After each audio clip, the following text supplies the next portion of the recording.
Cette année marque le 10e anniversaire du lancement de l'initiative La ceinture et la route. Au cours des 10 dernières années, la construction conjointe de l'initiative La ceinture et la route a obtenu des résultats fructueux et a permis de réaliser un certain nombre de projets phares. Et tout de suite, on va en duplex avec notre journaliste Xu Zhiko qui est parti à la découverte des activités le long de la route de la soie. Bonjour Zhiko, et racontez-nous de ce que vous avez retenu de ce voyage. Au cours de ce voyage, je me suis rendue aux Émirats arabes unis, en Arabie saoudite, au Sri Lanka et en Thaïlande. Et je me trouve actuellement à Bangkok, à Thaïlande. Ce voyage était très significatif pour moi. Il faisait encore chaud aux Émirats arabes unis en septembre et pour être honnête, il était vraiment difficile de faire le reportage par cette chaleur. Et à Dubaï, j'ai vu d'incroyables gratte-ciel, des hôtels de luxe, des centres commerciaux modernes et une grande variété de lieux de divertissement. J'ai ressenti l'essor de l'économie pétrolière. Parallèlement, le secteur du tourisme et des services sont également très développés ici. En Arabie saoudite, je me suis rendue à Jizan, une petite ville sur la mer Rouge, une nouvelle ville industrielle dans le désert, où je suis entrée en contact avec des habitants dont l'anglais n'était pas courant et qui étaient très curieux de l'arrivée d'un étranger. Dans ce pays, il faut particulièrement respecter des coutumes locales et adopter le code vestimentaire approprié. Le Sri Lanka est riche en forêt et en faune. Les macaques toqués sont les animaux les plus courants que l'on trouve dans les parcs pittoresques, les temples et les rues. Ils vont et viennent librement en groupe. La population locale est très attachée aux éléphants et le Sri Lanka possède le premier orphelinat pour éléphants au monde. Les éléphants gravement malades, sans abri et séparés du troupeau y trouvent un foyer chaleureux. En Thaïlande, j'ai rencontré un grand nombre de personnes parlant chinois, accueillantes et souriantes. Je dois dire que j'ai été impressionnée par la qualité du service en Thaïlande. La Thaïlande propose également une cuisine très variée et une industrie du divertissement bien développée. L'atmosphère sociale y est très joyeuse et détendue. Et jusqu'à présent, le tournage de ce voyage sur la ceinture et la route se déroule bien.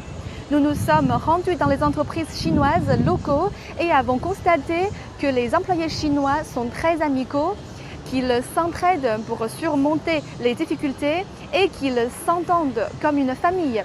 Les personnes interviewées, originaires de différents pays, ont coopéré au tournage malgré la chaleur, racontant leur point de vue unique sur la Chine et les entreprises chinoises. J'ai ressenti leur amour pour la Chine.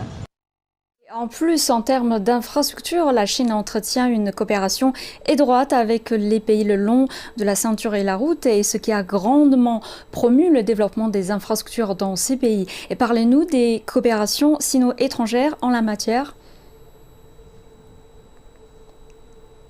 En ce qui concerne la coopération sino-étrangère en matière d'infrastructure, la première chose qui me vient à l'esprit est le champ pétrolifère de Bab que j'ai vu aux Émirats arabes unis. Afin de stimuler la production, le géant pétrolier public des Émirats arabes unis, Abu Dhabi National Oil Company, a coopéré avec CPECC pour rénover et moderniser les installations intégrées du champ pétrolifère de Bab. Grâce à ses solides capacités techniques et à ses normes professionnelles exceptionnelles, la compagnie pétrolière chinoise a créé 66 millions d'heures de travail en toute sécurité, augmentant la production locale de 100 000 barils de pétrole brut par jour, ce qui a été reconnu par le propriétaire des Émirats arabes unis. Par ailleurs, à Jizan, en Arabie saoudite, j'ai vu le port commercial de Jizan construit par le China Harbour Engineering Company Limited. La ville économique de Jizan est un projet clé de l'initiative La ceinture et la route au Moyen-Orient. Le port commercial de Jizan est une partie importante de la ville économique de Jizan. Et c'est aussi le premier port conçu, construit et exploité par des entreprises chinoises en Arabie saoudite. Au Sri Lanka, j'ai visité le Centre commun de recherche et de démonstration sur les technologies de l'eau Chine-Sri Lanka. Le centre s'est engagé à aider le Sri Lanka à résoudre le problème de l'eau potable. réduisant ainsi l'incidence des maladies rénales chroniques et bénéficiant à la population locale.